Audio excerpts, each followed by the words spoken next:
This is VOA News. Reporting by remote, I'm David Byrd. Ousted Mali President Ibrahim Boubacar Keita has left the country for medical treatment in Abu Dhabi as talks about a transition back to civilian rule following last month's military coup got off to a chaotic start. His former chief of staff, Mamadou Camara, told the Reuters news agency that Keita left Bamako on Saturday evening aboard a plane chartered by the United Arab Emirates at the request of Mali's ruling junta.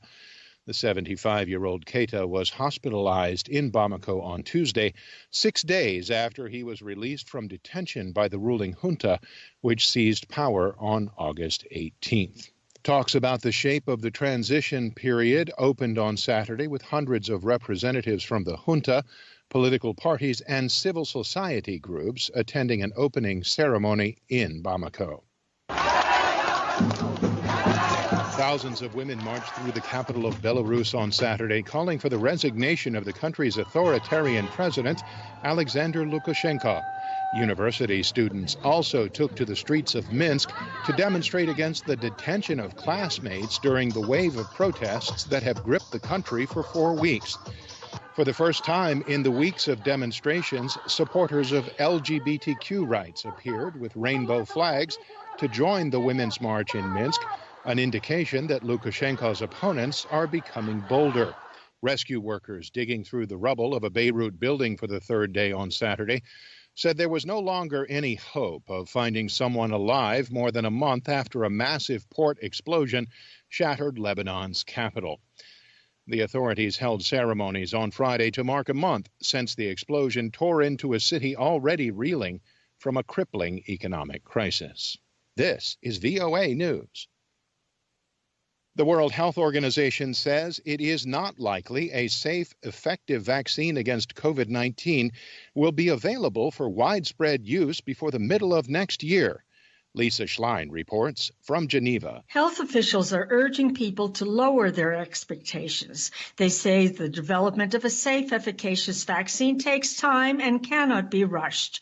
WHO spokeswoman Margaret Harris says a vaccine must be proven to be safe and seen to provide protection against the coronavirus in at least 50% of subjects before it can be approved for public use. The good news is the manufacturers are already putting bets on which one's likely to be the vaccine, and they're already working out how they can scale up production of vaccines once we know which ones are the ones we will roll out. Harris tells VOA that WHO does not tell governments when a vaccine should be made available for emergency or general use. However, she cautions against raising false hopes about the prospect of an imminent vaccine that will vanquish the pandemic. Lisa Schlein for VOA News, Geneva.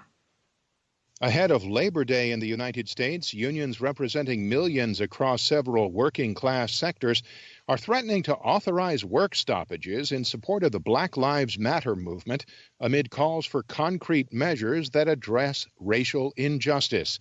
AP's Julie Walker reports. In a statement first shared with the Associated Press, labor leaders signaled a willingness to escalate tactics to force lawmakers to take action on police reform and systematic racism. Working Families Party National Director Maurice Mitchell says economic and racial justice are linked. Labor unions are recognizing that the power of their labor, work stoppages and strikes, have a role in the social justice movement.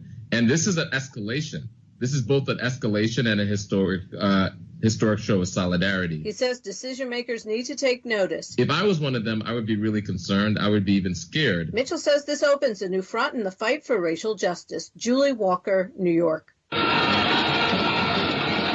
Thousands of Israelis gathered again outside Prime Minister Benjamin Netanyahu's official residence in Jerusalem on Saturday to demand the Prime Minister's resignation as he is on trial for corruption charges.